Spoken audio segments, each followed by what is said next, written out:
Hello, hello, hello. It is me, Bill Phenom SP3. Back once again. True Hills BTR between the ropes. Good brother right here. He is one of independent pro wrestling rising stars right out of Niagara Falls, New York. But right now he's in Buffalo, so we got a New York brethren with us, Mr. Invincible, Vince Valor. Thank you for coming on the show with us, man. Thank you for having me. I'm really excited about this. So before we get into this interview, you guys at home, viewers watching this True Heels BTR with Vince Valor, you gotta push that like button, show your support for Vince, show your support for the YouTube channel, the iCard down at the bottom where you can subscribe, and the bell to stay notified for all the great content right here on True Heel Heat. So how are you doing right now? We are still in 2020, one of the craziest years ever. How are you doing Crazy year with the pandemic, sir? Trying my best to keep busy. It's crazy to deal with a year without wrestling. That's been the toughest part about this quarantine is not being able to wrestle. But it sort of sets in the reality that wrestling could reopen at any time, so it's a matter of keeping busy, keeping in shape, so trying to find different and creative ways to do that, especially without a gym here in Buffalo. But I guess they're supposed to reopen those next week, so we'll see how things work out then. But in the meantime, I've just been doing as much as I can, being creative with my workouts, just to be able to keep in shape for when wrestling does come back. Awesome. That's the best way. You got to be ready for whenever it is that is going to come. So tell the people at home right now, your background. How did you get into professional wrestling? How did you become a professional wrestler? But before we get into how you became a professional wrestler, how did you discover professional wrestling life?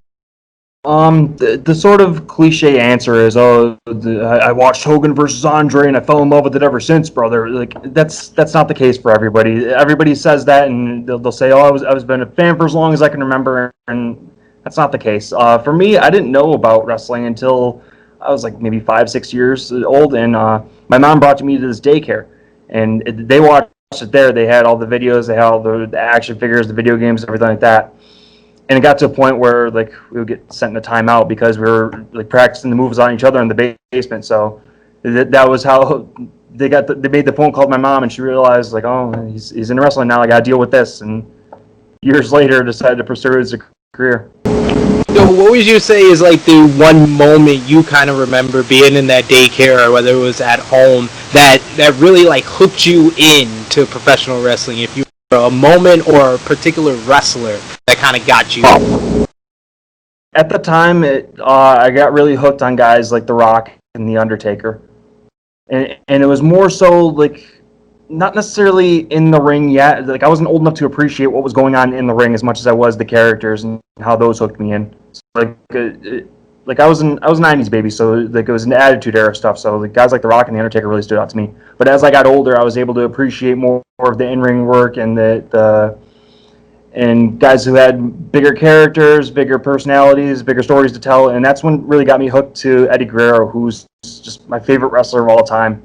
Everything from his in-ring work to his charisma to his passion for the business. It really it inspired me to do what I am doing now. So I know that's a great answer right there. Eddie Guerrero is one of the all-time greats. You're a professional wrestler and you don't love Eddie Guerrero, there's something wrong with you, honestly, because this guy is just so amazing. But what generation do you remember your first instance of discovering Eddie Guerrero? Because we have the show called True Rewind where we're watching the Monday Night War. So we see the Eddie Guerrero with the white jacket coming up, the white meat babyface Eddie Guerrero. But we've had the Eddie Guerrero before that with AAA. You have the Eddie Guerrero that came over with the Radicals. What was the Eddie Guerrero that you discovered? I think it was around the time that he re-signed with WWE after he was released. That was really when I started to appreciate him more. And then the more I got involved into it, the more I started to appreciate that. That's when I started to look back and see what he did, everything prior to that. And everything he's done, I just fell in love with it. He was just so great. Whether it was in the ring as a character, he more developed the character late in his career, but that's a perfect person to kind of kind of be inspired by. So Yeah. how would you say like you got into the professional wrestling world and becoming a professional wrestler? How was that process for you? Well, I started out training in 2010. Myself and my buddy Matt, we found a school in Rochester, New York, and we trained there for a while. He carried on there. He was successful there. I knew if I wanted to do this, I wanted to do this right, and I had so much going on at the time. I was working full time. I was in a relationship. I had a lot on my plate, so like I didn't want to try and juggle all that much. So I stepped away for a bit, but then I found a school much closer to me, which is in Niagara Falls, Ontario. So I'm from Niagara Falls. It's like right over the border. I mean, that was trouble crossing the border 4 times a week for training. But I mean, there were some nights where I couldn't make it because the border was so backed up. But I received very quality training there, and I'm very grateful for that. I was trained by Tiberius King, who's at the time was one of the biggest wrestlers in Canada. I was trained by him with Scotty Turner, who was very underrated at the time. Also, we had guys dropping in who would teach us lessons, guys like Sean Spears, Danger Boy Derek Wild, like the best of the best in Canada. They were there to show us everything that they learned. So I'm very grateful for the quality of training I received there. That's like pretty cool place to like kind of like grow up, Niagara Falls, because me being a New York City boy, Niagara Falls is like a tourist spot. But how is it growing up in like Niagara Falls? Like, how is that upbringing there? I mean, we don't think much of it. Like, it's weird to think like, oh, this is a tourist attraction. This is one of the wonders of the world. Like, and it's just a place to walk around at for a couple times a week for us. Like, we don't think much of it. Like, it's kind of there. I don't know. We didn't really like growing up. I didn't appreciate it as much as I probably should. And I understand like a lot of tourists come to see the falls, and all right, it's just 5 minutes from my house. That's all it is. Like, that's kind of like how I feel about like Times Square and stuff. So yeah, I definitely understand that. So you said that you did like a lot of your training crossing the border in Canada. How is like that kind of like training in Canada? Do you think like it's a little bit different than like here in the States, or do you think that you get like a different type of training in Canada? Because Canada has a lore when it comes to professional wrestling, and as far as like training there, that you have Lance Storm, Chris Jericho, Chris Benoit, so many greats from the were trained in Canada. So for you to kind of follow in those footsteps, how was that? It's definitely different from Canada as opposed to the United States. Like, I mean, here you get great training no matter where you go. It's like there it was so much different because you guys, like you mentioned, like Jericho and Lance Storm, and a lot of these guys have come from those different places, like places like the Dungeon too. So it's nice to and that's what they were all brought up on is what they were taught in places like the Dungeon. So it's nice to have that sort of way of thinking. Like one of the big focal points is that they put on is respect for the business and respect for everything that we're doing. So I hate to crap on certain schools, but that's sort of like a lost art right now. Is like having respect for everybody that came from before you. Like if we didn't have respect for everything that we were being taught, it was beaten into us. That's what we hear so much from like training in Canada, with so many of the greats coming from there. Like especially the Dungeon. When you hear like the Dungeon and stuff like that, that's the number one thing that they teach everyone. So what would you say? Like you said that you were a wrestling fan before you started training. How was it like to kind of go from being a fan to a professional wrestler? What was like the biggest obstacle that you had to overcome? The biggest thing for me is, and it didn't become that difficult, but it's definitely something to think about, is the matter of watching wrestling. Like you go from watching wrestling as a fan to watching it and studying it as it's your job, picking apart it more, trying to dissect it. We were taught a lot to watch things frame by frames, slow down, watch things in slow motion to see how things are done and stuff like that. So that's the biggest transition to make, is watching it from a fan to watching it as a worker. And I hear that a lot as well whenever the professional wrestlers like yourself. So were you? But even then, it's fun to even watching it as a worker and studying it as much as I do. It's nice to be able to sit and watch wrestling with other fans and be able to have those moments where you could still go back and watch it as a fan and remember why you fell in love with it in the first place. Absolutely. So is it been different, going back and watching kind of the stuff that you were grown up on? Do you kind of see certain stuff differently now? definitely, like, you definitely pick it apart more and like try to dissect it as much as you can. Like, it's a huge difference watching it, like being just blown away by everything as a fan, and then seeing things as a worker. It's like, okay, like that could have been better, that could have been worse. Like, just picking it apart more and like being very more critical of the wrestling that you're watching. But like as I've gotten older and as I've learned to watch it as a worker, it's definitely given me more of an appreciation for like certain guys that maybe like not everybody might be a fan of. Like you go back and watch some of these guys, they're very great in the ring and charismatic and everything like that. Who would you say is like the one guy that people don't give enough credit to that you've kind of have been like more inspired by since becoming a professional?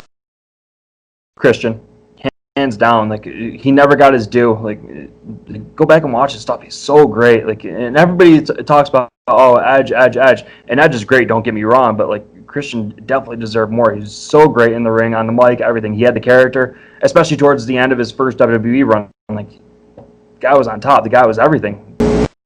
I totally agree with you. Christian is one of my all-time favorites, whether it was in the ring, whether on the mic, as a character. This guy just hit it, and he just never got his just due, in my opinion. So, for our viewers at home that are not too familiar with you in the ring, how would you describe your style in the ring?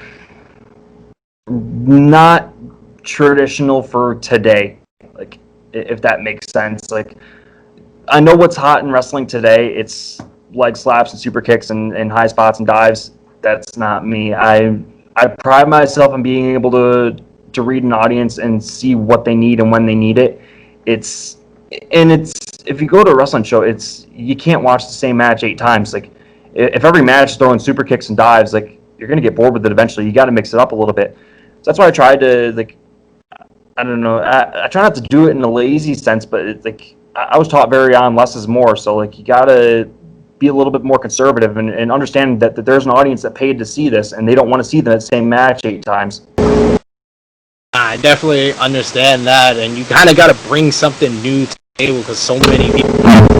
But if I had to describe my style in the ring, it's like I lost a ton of weight, so I don't know how things are gonna go once wrestling's back. But before all this pandemic, I would consider myself a powerhouse. I was known for like impressive feats of strength. Like I would do like a double, triple stack Samoan drops, stuff like that. Just anything to show off any power or strength that I had, and like, got a great reaction. And so hopefully when wrestling comes back, I could still pull off those kind of moves. But see how things go.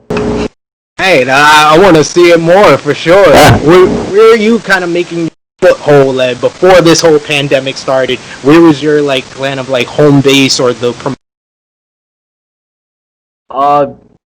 For the longest time, my home in Buffalo has been Empire State Wrestling, and they like from now compared to how they used to be, they've improved so much. Everything from a production level to the in-ring talent. Like if you're looking in Western New York wrestling, it doesn't get any better than Empire State Wrestling.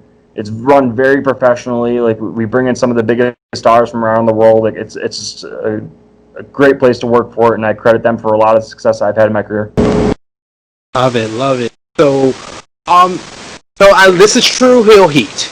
So we love to ask these particular questions when it comes to heels and history of heels in the business. Who would you say is your favorite heel that you've ever seen in the professional wrestling world?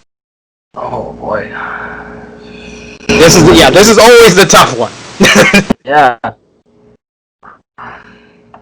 Because there's so many different ways to look at it, from the way they work, from a character standpoint, things like that. Like there were so many great heels over the years, like Roddy Piper, Ted DiBiase. But one that's often gets overlooked, and like I listened to this on the podcast recently where they put over how big of a heel he was, is JBL. Because like you look at heels now and even back then around JBL's time, it's like you had the cool heels to where they were doing things, but like there were still fans behind them. They were still buying the T-shirts, stuff like that. You could still get behind what they were doing. Look on the audience. How many JBL T-shirts were there? How many people were there cheering JBL? And around that time, some of the stuff he was doing was a little questionable, but it got heat. It got that true heel heat that you mentioned. Absolutely, his commitment to his character was amazing. But like you said, there's so many elements to being a heel. What would you say is like the one element of being a heel? Whether it's drawing the heat, whether it's the way you work in the ring, your mic work, your character. What would you say is the one thing that stands out most being a heel to you? Making the audience believe. Like I mentioned with JBL, he didn't want people to like them. And that's the case with a lot of heels now. They still want people to buy their T-shirts. They still want people to get behind them. I don't want that. If I'm a heel, I want fans waiting by the car in the parking lot ready to fight me. I want them. I want tears in their eyes. I want them to hate me. That's the point of being a heel. You want that audience to hate you. Yeah, and so many people, like you said, there's like so many cool heels that like the fans can get behind, buy the T-shirt. That you have to kind of commit and be full on with it to kind of garner that heat. So, what would you say is like the guys in the ring that you've been in the ring with that have most like brought the best out of you? I mean, if we're talking about heels, and he was babyface at the time, but he brought out my best heel work in my career is big time Bill Collier. We had a year-long feud in Erie, Pennsylvania, and that like I mentioned, being a heel, you got to make fans believe, and that's what we did. We told a believable story for damn near a year. It started like inconspicuous as possible. I cost him his heavyweight championship by smashing the light tube over his back. Fans went nuts. They were covering their kids' eyes, taking them out of the building, like waiting outside for me. I had to sit in the locker room the entire night because I was afraid that they were going to try to fight me at the car. That's heat, like that, and it wouldn't have been possible for me to get that kind of heat unless it was for Bill Collier and how over he was at the time. He was their John Cena. He was their guy, their hero, and I just cost him the heavyweight title on a week before Christmas. So that was Merry Christmas, Erie. Not to mention the guy's my brother-in-law too, so there was that. I love it. You had that Brett and Bulldog type of vibe too to it. Yeah. So to kind of drive like a story for a year, like what was like the biggest like struggles for you and working with Bill Collier? How is it like to kind of have a year-long storyline? That takes a lot of patience on your part to not give too much away if you're having multiple matches with the same guy. So what was like the biggest obstacles for you to overcome in that year-long story? I think in that whole year, we only had 2 matches. We told that story every month. It started in December, it carried on to, I believe, November the following year. We didn't touch. That was the biggest thing about the story, was building that point for him to get his revenge, to get his hands on me. And for the longest time, I think at the time we brought in a manager for myself to have him take all the bumps for me so that Bill had to go through him to get to me. But we went a good 3-4 months before he could finally get his hands on me. So that was the biggest thing, is building that story, not just, okay, I smashed light tube over his back, the next month we're having a match and that's it. You see that all the time. Is these 1-2 month things. We carried that for an entire year. We told a believable story, and we told a damn good one. Love it, man. I love it. I kind of you're gonna have to tell me where I could find some of this, and watch it back, man. I love intricate storylines, and like you said, like bringing in the manager helps. Like if you have different characters in these year-long storylines, that's how you can make it very long, in my opinion, from the best ones that I've seen in my lifetime. So. What would you say, once again, we're going back to the True Heel Heat, this is what the channel is all about, what would you say is the most memorable heel moment you have witnessed in professional wrestling? Whether it's in your time being a professional wrestler or being a fan. Oh boy, that's a tough one.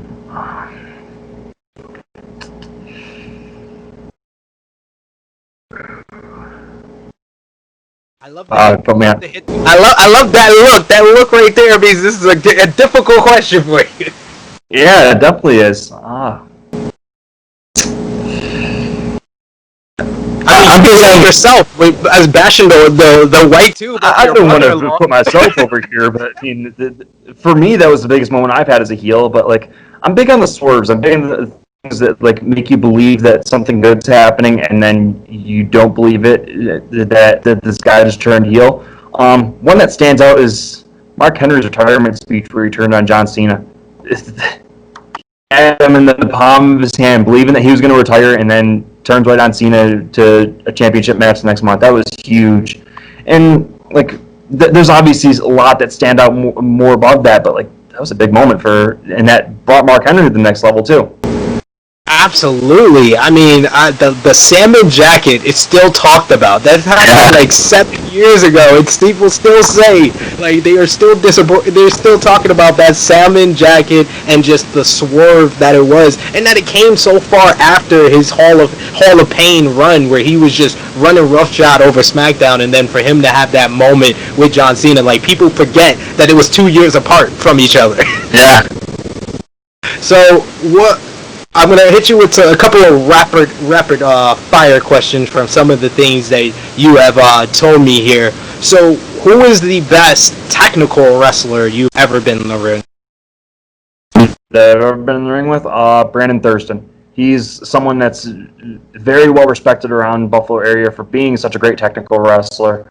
And if you can earn his respect in the ring, if you can hang with him in the ring, you can hang with anybody in Buffalo. So, as far as technical wrestlers, Brandon Thurston's been the best one I've been in the ring with. And we've been able to tell a story the same way Bill and I have. Like it was not necessarily like a big year-long rivalry, but it was something that they could always come back to. And it was in Jamestown, New York. Like I think it was, I want to say it was June, and they did that same rematch for 3 or 4 years straight, where like that became like a hot commodity there. It was, okay, Vince Valor versus Brandon Thurston. They had a great technical match last year. They're going to do it again the same month the following year, and then the year after that, and that's when it started to become more of a rivalry, like to who could get the best of each other. But like it was always such a fun time wrestling Brandon. He's a great technical mastermind in the ring. Who is the wrestler you've been in the ring with or seen that you're just amazed by what they can do in the ring? Whether that's high flying, whether it's the way they tell a story, who is that?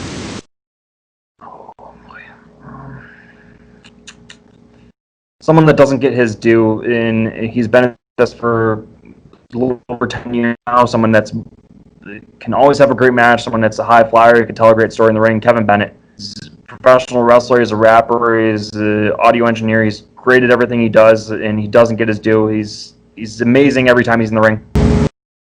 So we got to go to the other end of the spectrum with the heels. Who is the best babyface you've ever seen in professional wrestling? Oh boy.